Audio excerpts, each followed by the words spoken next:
Idag ska vi prata om Jaguars XJ-modell som vi brukar kalla internt för X351. X351 är ju alltså fabrikens modellkod för den senaste serien av XJ och än så länge den sista serien av XJ, för den nya XJ har ju fortfarande inte presenterats. Den här modellen som vi kallar X351 den tillverkades ju mellan modellår 2010 och modellår 2019. De sista bilarna tillverkades sommaren 19 om jag har förstått det hela rätt. Det finns lite blandade uppgifter i press och så vidare. Den bygger faktiskt delvis på den förra generationen XJ som vi kallar X350. Det är lite svårt att tro för de är väldigt olika utseendemässigt. Men stora delar av bottenplattan är faktiskt samma. Man utgick ifrån X350 när man skulle göra en radikalt mycket modernare bil. Många människor tycker att den påminner väldigt mycket om XF. Det gör den kanske. Såklart har de väldigt mycket gemensamma drag. Men där är nog inte... Det är inte en enda sak som är identisk utseendemässigt och det är stora skillnader också. Bakänden här fick mycket kritik när den kom. Jag tillhörde själv de som hade lite svårt att vänja mig vid den. Designen kändes lite klumpig, lite främmande. En väldigt stor plåtyta här som i det här fallet bryts av något med en spoiler. Men och sen de här stora bakljusen som stod upp och sen gick runt hörnet uppåt på det här sättet. Det kändes främmande, det kändes inte så Jaguar-mässigt. De som, när man väl har vant sig vid den här bilen och börjat se den med nya ögon, så inser man att den är ju designad in i minsta detalj och där varje lilla detalj har ett syfte helt enkelt och väldigt harmonisk och man kan ju absolut inte missta den för att det är något annat bilmärke. Den här rutan här är ju ett typexempel på hur Jaguars designavdelning har liksom behållit gamla designelement och förändrat dem så att de känns mer moderna. Det här är ju så att Jaguar har sett ut egentligen sedan 50-60-talet med den här tredje lilla bakrutan som då har den här kurvaturen och går upp på det sättet. Vi ska titta under huven först faktiskt. Inte för att vi vill titta på motorn just nu utan för att jag vill prata om bilens konstruktion.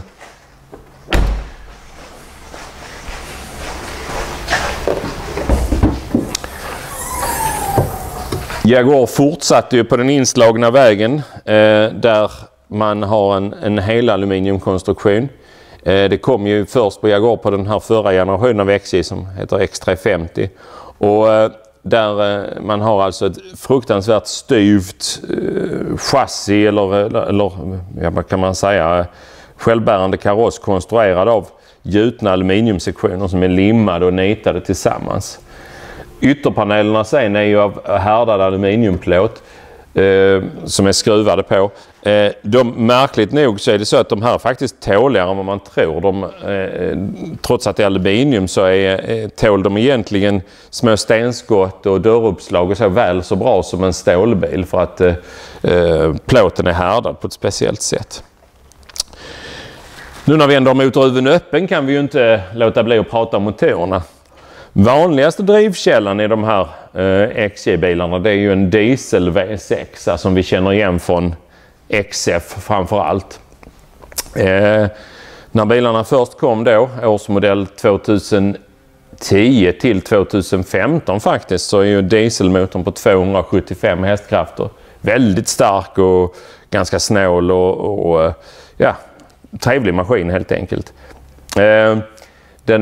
Då 2016 års modell så gjorde man en större uppdatering och bland annat så blev ju samtliga Jaguars modeller certifierade enligt Euro 6. Och då höjdes faktiskt effekten på dieselmotorn till 300 hästar och samtidigt blev de då Euro 6 certifierade. Men den uppmärksamma ser ju här att det här är ju ingen dieselmotor. Vi ser ju inte så mycket av motorn här, men i det här fallet under kåporna, jag vet inte om man kan säga det här, så står det faktiskt supercharged här. Så det här är ju faktiskt en kompressormotor. I det här fallet på 510 hästkrafter. 5 liters V8. Den motorn fanns ju egentligen i hela modellens livslängd. Åtminstone fram till de allra sista årsmodellerna så fanns ju den här som ett alternativ. I det här fallet heter modellserien Supersport. Det var ju den dyraste och lyxigaste som fanns då 2012 som denna bilen är ifrån. Supersport kallades de då. De finns både kort och lång hjulbas faktiskt. Det här är en kort Supersport. Det finns långa också. Sen i övrigt vad det gäller bensinmotorer så finns ju samma motor fast utan kompressor. 385 hästkrafter har den då. Den motorn tillverkades faktiskt bara årsmodellerna 2010 till 2012. För 2013 så ersattes den motorn med den motorn vi har i bilen här borta.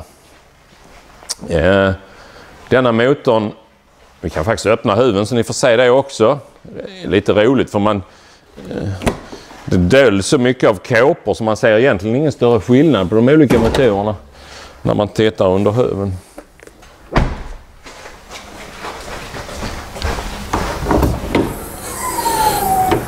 Det är faktiskt så att utseendet på denna motorn är ju närmast identiskt med den där borta. Detta är ju då V6-motorn med kompressor som kom 2013 års modell för att ersätta V8 utan kompressor. Detta är samma motor som sitter i en F-Type, 340 hästkrafter. Och de är ibland eller ofta kombinerade med förhjulsdrift faktiskt. Det var ju en variant som man då lanserade först och främst egentligen för den nordamerikanska marknaden där man egentligen inte kunde sälja en så här dyr bil utan förhjulsdrift i norra USA och Kanada till exempel. Så en liten rolig kuriositet är att så vitt jag vet så finns den här kombinationen 3 liters V6 med kompressor och förhjulsdrift.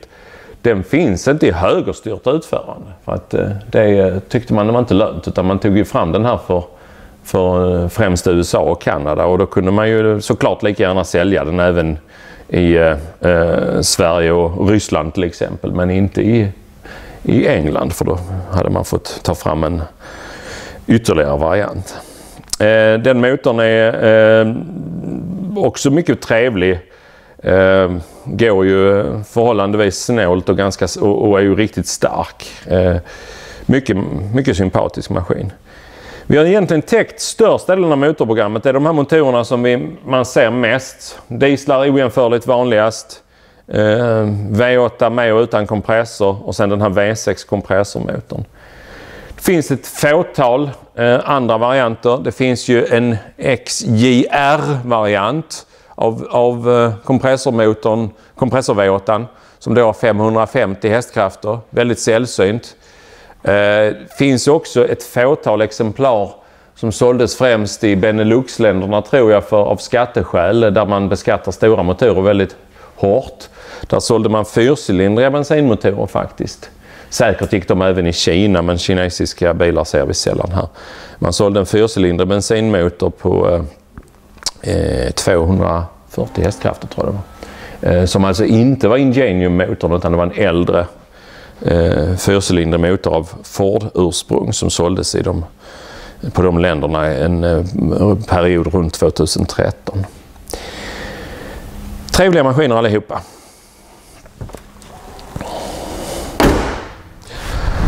Då ska vi ta en liten tur med denna bilen som är en 2015 års 3 liters kompressor bensinare, förhjulsdriven. Egentligen likadan som den som stod inne i hallen fast något år äldre. Vi ska passa på om Lennart kommer lite närmare på att avliva lite myter här. Det är ju så att det här är Jaguar-klubbens egen Mythbusters här. Då ska vi titta här på denna bilen. Det är alltså en 2015 års XJ. Vi kan ju zooma in här på ratten. Fantastiskt fint skick. Vi kan titta lite på stolen där Lennart. Där. Och här. Och vi kan titta, kan du se om du kan zooma in på pedalerna?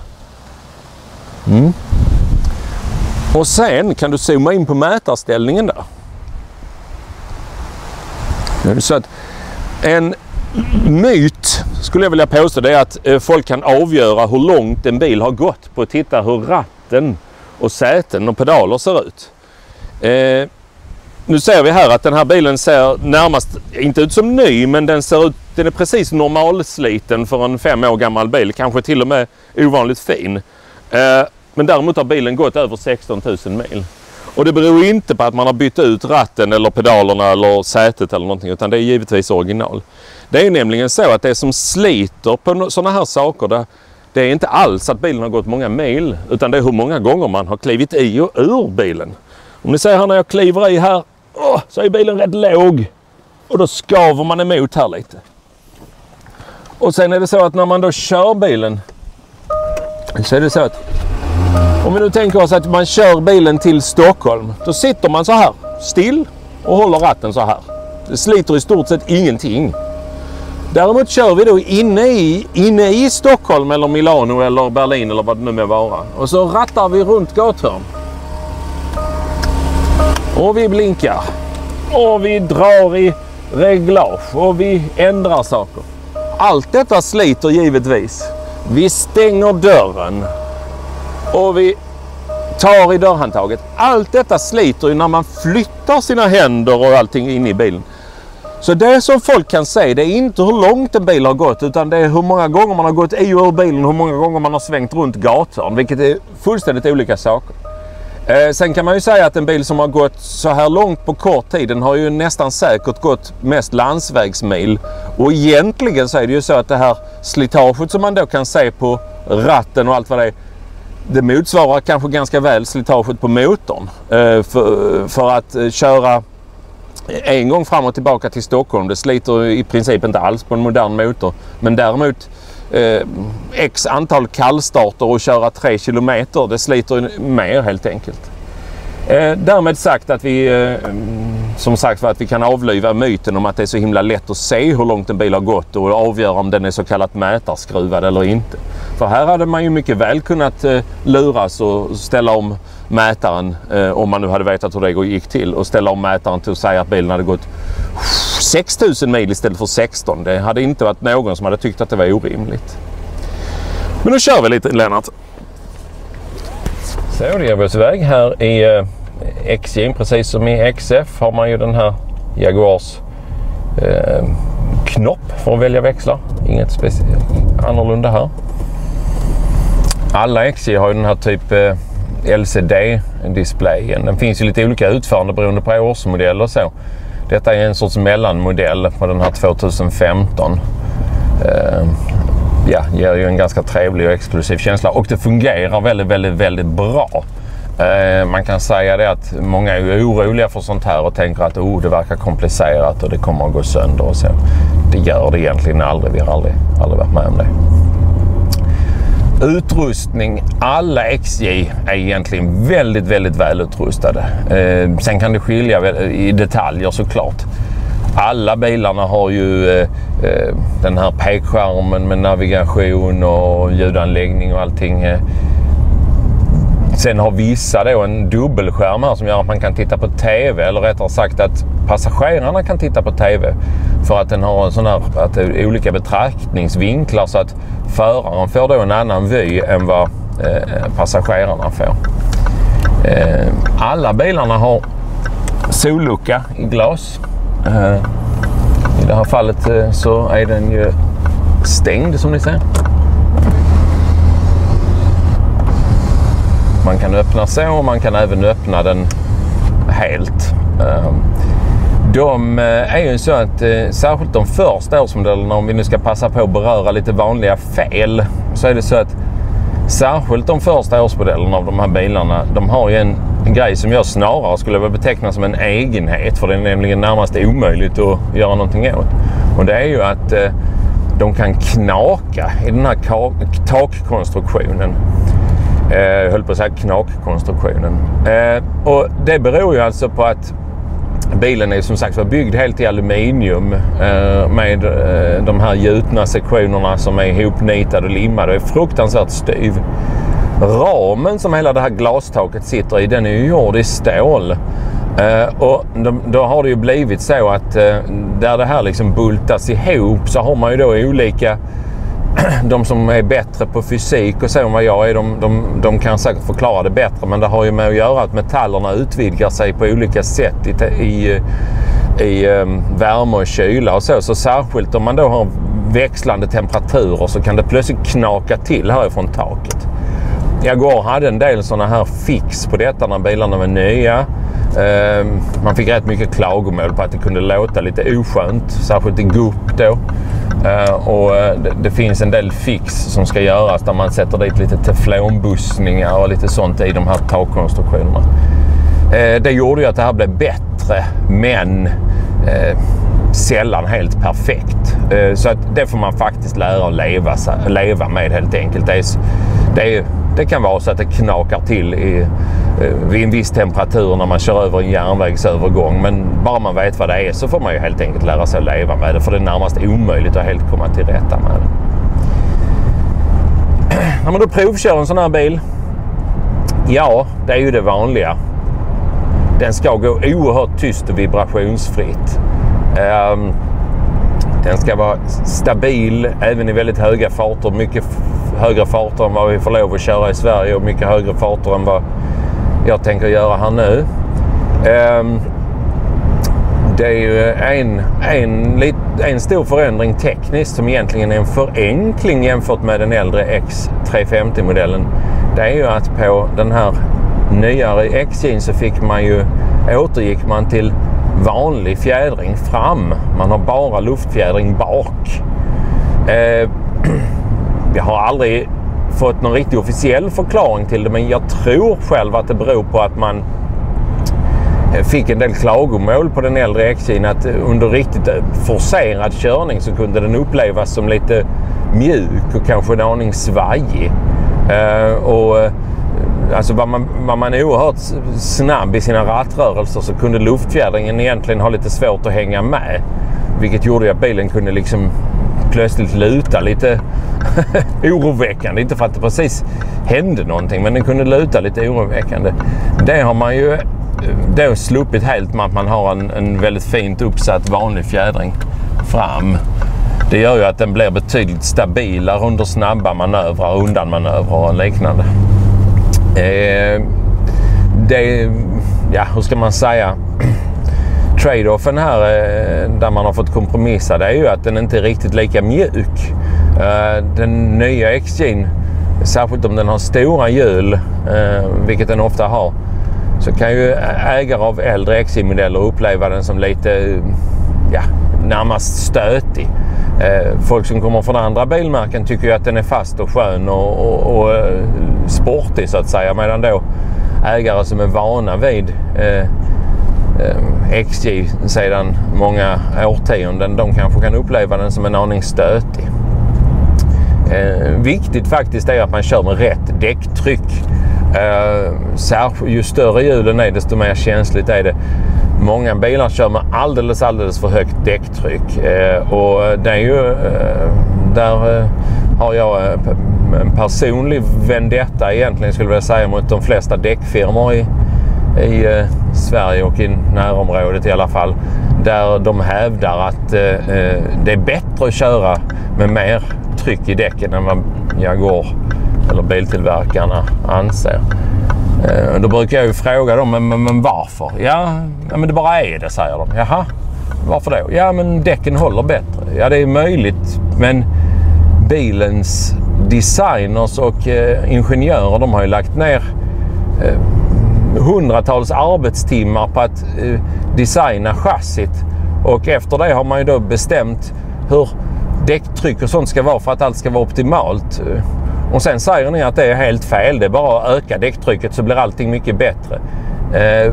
Jag köper inte riktigt det, utan det är ju så att det är mycket möjligt att däcken håller bättre, men i det här fallet så blir ju komforten helt hopplös. Kör man med 20-tums hjul som man då nyligen har fått bytt till exempel, då har däckfirman med den allra största sannolikhet tankat i 3 kilo eller kanske ännu mer för att de tycker att det är bättre. Medan då Jaguar anger nu ska jag ärligt säga att jag inte dubbelkollat för just den här bilen, men i allmänhet anger de däcktryck på mellan 2,3 och 2,5 kilo. Och då blir bilen hopplöst stötig och den får inte rätt väghållning heller med så mycket luft i däcken. Säkert håller däcken bättre som sagt, men så det är ett tips. Kolla era däcktryck så ska ni säga att bilen går mycket mjukare och skönare på vägen. Annars som sagt lyssna efter ljud. Gnissel kan förekomma. Precis som på XF och äldre XJ och även S-Type så kan ju de här bakvagnarna särskilt gnissla om de börjar bli slitna i leder och bussningar i bakvagnarna. Kostar ju en hel del att fixa om man vill ha det i topptrim. Man märker inte speciellt mycket av det annat än att det kanske gnisslar lite om det är lite glapp. Växlingar ska kännas perfekta. Äldre av de här bilarna hade ju 6-stegs växellåda. 2012-13 så fick man ju 8-stegslådan istället. Skillnaden är väldigt liten om man ska vara helt ärlig. Vill man avgöra vilken växellåda man har är det nästan så att man blir nästan faktiskt tvungen att... Det är jättesvårt, antingen får man köra och räkna eller ännu lättare kan vi visa här. Om man då stannar så vi börjar om från början. Och så lägger vi bilen i sportläge här, vi vrider pucken till S. Då kan vi ju växla med de här paddlarna. Om vi då börjar med redan nu när vi står still och växlar med nedåtpilen så kommer det en etta här. Det innebär ju nu att nu har vi växel 1. Och så drar vi iväg. Nu kör vi försiktigt så att inte kameran skakar för mycket. Så kan vi växla här med paddeln till 2an och 3an. Och sen så ska vi svänga här så då får vi växla till 2an igen. Och vi får ta ettan också. Vi sträcker oss efter paddeln där uppe. Så. 2, 3, 4, 5, 6, 7. Det vill inte till 8 för vi körde för sakta. Men då vet vi att den har 8 växlar. Det är nästan det enda sättet om man inte vill räkna dem från stillastående. För att de växlar så oerhört mjukt de här bilarna så man märker liksom inte riktigt när de växlar. Så att, och det gäller både 6 och 8-stegslådan.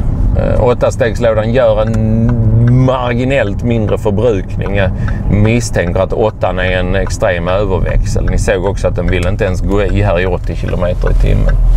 Så att den kände att varvtalet på motorn hade blivit alldeles för lågt.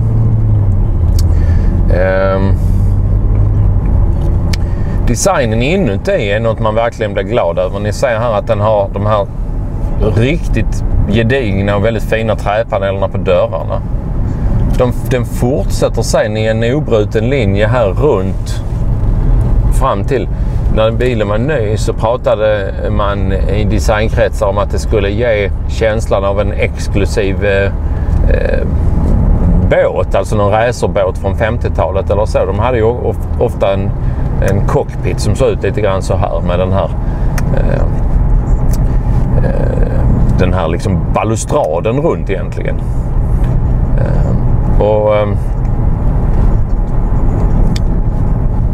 Ja, det är en riktigt bra plats att befinna sig i den här kupén. Kvaliteten, många är ju oroliga som sagt för att det här med att det är så mycket elektronikgrejer och att det ska krångla och så vidare. Det behöver man inte alls vara orolig för. De första årsmodellerna, jag kan säga att så länge man inte rör någonting höll jag på att säga, så är de väldigt pålitliga elektroniskt. Det som är lite läskigt med de första årsmodellerna det är just att till exempel ska man vara försiktig och uppgradera navigationen för att har man otur så är det så att de första årsmodellerna kan hänga sig på ett sånt obehagligt sätt att plötsligt hela pekskärmen blir helt okontaktbar och liksom det funkar, allting funkar ju fortfarande så, men navigationen och radion, ja man får vackert lyssna på den radiokanalen som man hade innan detta började och man kan inte justera klimatanläggningen som man vill eller någonting. Det beror ju på en sorts instabilitet i bilen datamässigt och är inte så lätt att åtgärda. Så att mitt råd är att vill man uppgradera navigationen, ska man i alla fall på årsmodeller före 2013, så ska man inte ge sig på det själv, även om det teoretiskt sett är väldigt enkelt. Man beställer ett uppgraderingsstick ifrån en firma som heter Here, som har tillverkat det här systemet åt Jaguar en gång i tiden. Och sen så ska man då bara stanna här så kan jag visa det. Kom tillbaka. Sen ska man då sätta i det i bilens USB-uttag här, och sen så ska den uppgradera sig själv. Tyvärr är det bara teoretiskt, för att på de här äldre årsmodellerna så kan det gå ett pipsvängen, som de säger i Ronja Rövardotter. Och då är det då måste man ha tillgång till Jaguars diagnosdatorer för att kunna låsa upp det här. Och inte ens då är det speciellt lätt.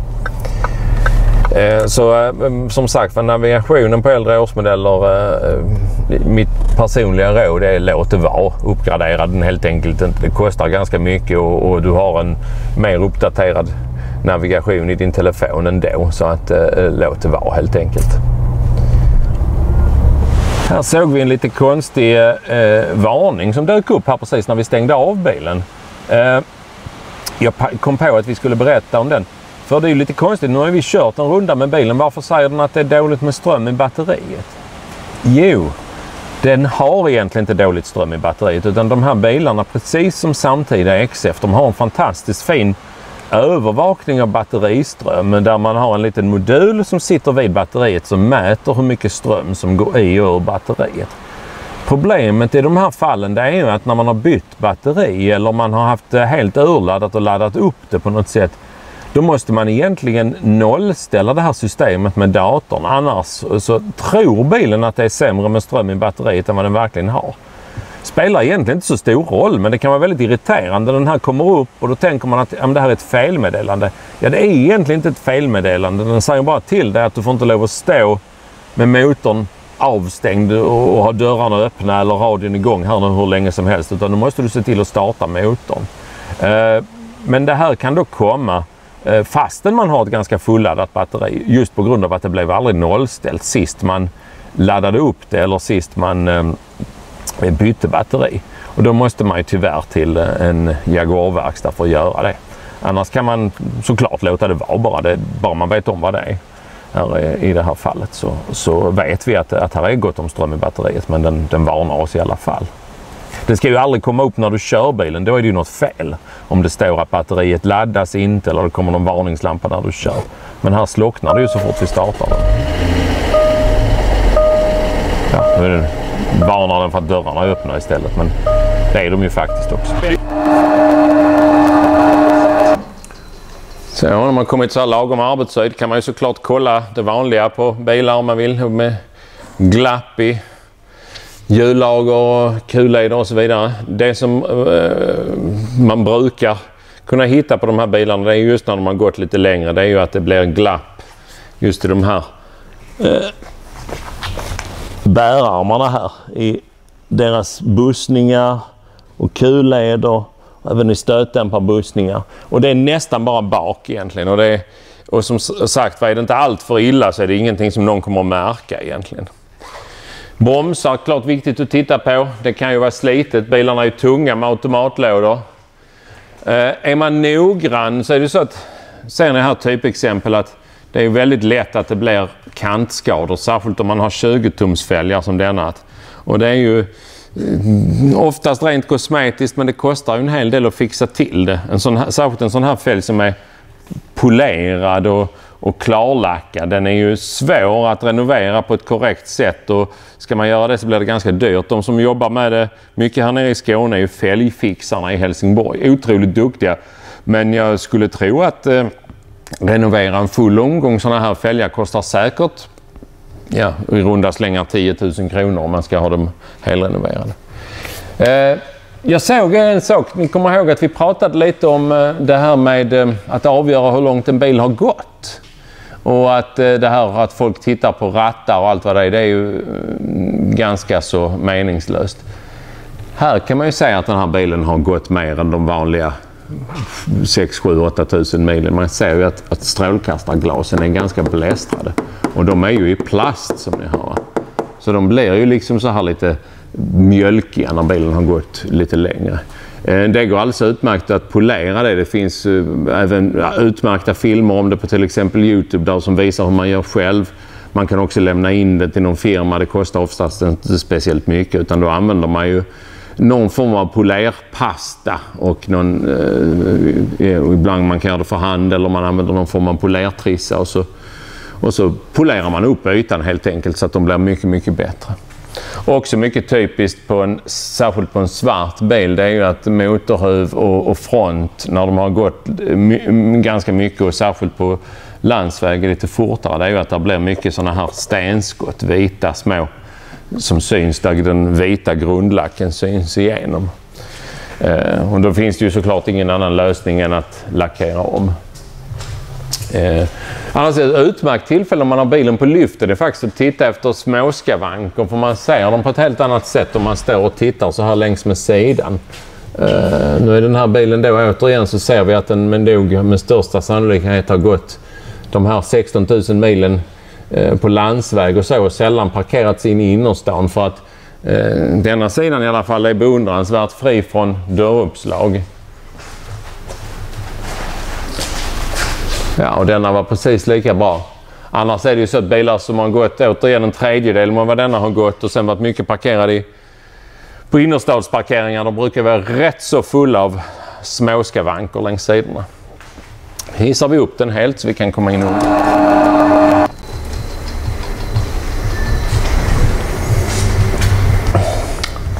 Nu ser vi mer de som har haft en XF eller en XK eller för den S-Type, de känner igen sig. Bakvagnen ser ungefär likadan ut. Konstruktionen är snarlik och alla de här länkarmarna då är gjorda i aluminium, och det gör ju också att byta de här bussningarna i dem. De finns visserligen att få tag på, men dels är det ganska svårt att byta dem och dels är det väl inte 100% säkerhetsmässigt, för att man kan ju trycka ut en del material ur hålet som bussningen sitter i, och därmed så är det inte säkert att den nya bussningen sitter riktigt bra på plats till 100%. Så vi är lite tveksamma till att byta bussningar i de här bärarmarna på verkstaden, för att dels för att det tar rätt lång tid och är tveksamt rent ekonomiskt, och dels för att vi känner att det inte är 100% säkerhetsmässigt. Rätt så vanligt faktiskt på nya Jaguar överhuvudtaget är återigen lite oljeläckage. Man hade en mellanperiod där Jaguar inte läckte olja alls, men just lite nyare Jaguar, de kan fukta lite från diffar och sånt. Den här är ju beundransvärt torr. Här är ju ingenting, trots att den har gått som sagt för 16 500 mil. Bakvagnen, bilen är ju byggd i aluminium i stort sett helt. Det innebär ju inte att den är utan ståldelar. Bakvagn och även framvagnsramen är gjorda av stål. Här ser ni att det är lite rödfärgat. Brukar se ut så här är ju absolut ingen fara. Det här är väldigt, väldigt tjockt och hårt material, utan det här är mest kosmetiskt. Vill man kan man ju såklart passa på att rostskydda lite. Men se då till att man inte rostskyddar hela underdelen. Vi har sett bilar där man har sprutat tjock, kladdig textil precis överallt. Även på sådana här grejer som är plast och upp på alla de här strukturerna som är gjorda i gjutaluminium. Det är helt meningslöst. Det blir ingen förbättring, det blir bara kladdigt. Avgassystemen är snuskigt bra kvalitet. Jag tror aldrig vi har bytt något på grund av att det har rostat. Utan det kan ju vara så här lite ytfärgat, men det är bara återigen kosmetiskt. Denna bilen, nu ser vi inte så mycket för att här sitter så mycket plastsjok här. Men vi kan ju se här att här ser ni att här kommer ju en kardanaxel framåt här och fördelningsväxellådan. Så den här bilen är fyrhjulsdriven. Så här har vi en kardanaxel till, och vi har drivaxlar även på framhjulen. Ett fantastiskt fyrhjulssystem som givetvis är framtaget tillsammans med Jaguars systermärke Land Rover Range Rover. Som är permanent inkopplat, går aldrig att koppla ur. Men bilen bestämmer ju själv exakt hur fördelningen mellan fram- och bakhjul ska vara. ett generellt sett oerhört pålitligt system, men om man ska fundera på att köpa en sån här bil eller om man vill vara extra noga, då kan man ju faktiskt passa på att ta bort de här plastsjoken och titta återigen efter lite oljeläckage och sånt. Någonting som jag tror vi har pratat om tidigare i någon av de andra filmerna, men som gäller även den här XJ-generationen, det är att de stora hjulen som de här bilarna väldigt ofta har, de kan vara rätt känsliga för skador på insidan också. Om man kör för hårt i någon typ av sån här potthål eller någonting i vägen, så är ju så att eftersom hjulen är så breda som ni säger och man har så låga däck, så är det att det som kan hända är ju att om de får en hård smäll rakt så här, så kan ju fälgen plattas till helt enkelt. Och det kan ju vara så illa att den till och med spricker, det är ju sällsynt, och då kan det ju vara farligt såklart. Men ofta är det ju att de blir lite tillplattade.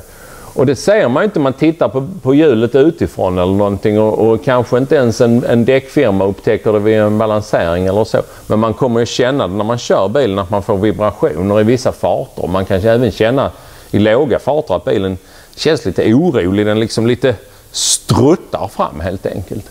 Så att kolla det när ni har bilen uppe på lyften. Just i det här fallet verkar inte vara något sådant problem, men det förekommer ju ganska ofta att de är lite lätt skadade. Återigen, då kan man lämna dem till exempel fälgfixarna som fixar fälgar då. Jo, nu ska vi prata om någonting som vi har talat om förut på flera bilmodeller, jag tror om denna också. Och det är bagaget. Det är ju så att här är ju knapp, så det är elektrisk öppning. Och stänger gör man också med den här knappen här. Och här finns för övrigt en väldigt intressant finess här. Om du ser ni här, den här är självlysande. Och ni ser på bilden här att mannen där, han hoppar ut ur bagaget. Det är ju så att det här handtaget antagligen är tillkommet på grund av amerikanska krav eller lagkrav eller önskemål. Det vill säga att om man nu blir kidnappad och inslängd i bakluckan på sin egen bil, då ska man ju kunna ta sig ut. Då gör man det med att man drar i det här självlysande handtaget. Ja, och bara för om någon tittar och undrar, så har jag testat detta. Inte bli kidnappad, men jag har lagt mig i bakluckan och tagit mig ut på det sättet bara. Vi behöver inte göra det nu, det var när jag var lite yngre som det fungerade. Här under har vi det batteriet. Som vanligt egentligen på Jaguarer sedan rätt många år. Sitter i batteriet här bak. Och jag ser väl att denna bilen har 2 batterier faktiskt. Det lilla batteriet är ju för att bilen har start-stopp-system. Här är också reservhjulet. Det är inte alla som har reservhjul. De som inte har något reservhjul har ju en sån här däcklagningssats istället med en liten kompressor och en flaska med däcklagningsvätska. Jo, det vi skulle prata om var ju egentligen, hur gör man nu när man inte kommer in i bagaget på de här bilarna? Om strömmen är slut, det är ju det vanligaste att någon får slut på ström helt enkelt, och så ringer de. Vad gör jag? Hur kommer jag in? Jo, då kopplar man på sig här framme i motorutrymmet. Det är ju såklart att öppningen är ju helt elektrisk. Den här bilen har inget nyckellås. Äldre Jaguar hade ju ett nyckellås man kunde använda som nödöppning, men det har inte dessa. Utan om man då behöver ta sig in i bagaget, så får man först får man ta sig in i bilen, och har man då låst bilen, så måste man använda nödnyckeln, och den sitter då inuti ens nyckel. Så det finns lite olika utförande. Det här är det nyare låsutförandet, men här inne sitter det då en helt vanlig nyckel som man kan använda till att låsa upp det här. Där sitter en låskolv här under. Man pillar loss det här locket. Då stoppar man in nyckeln här under och bänder loss den. Nu ska vi inte göra det för att vi skulle skada någon plastdel här, men där under sitter ett vanligt lås. Och då öppnar man bara bilen och öppnar motorhuven.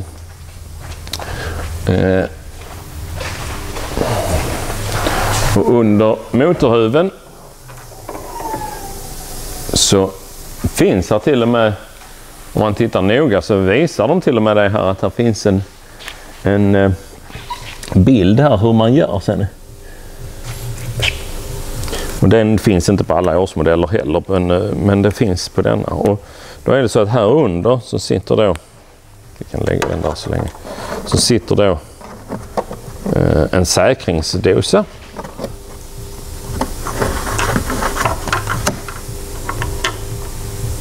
Det här är en speciell sorts klipp som man vrider på dem så och sen så ska man bara dra dem rakt upp.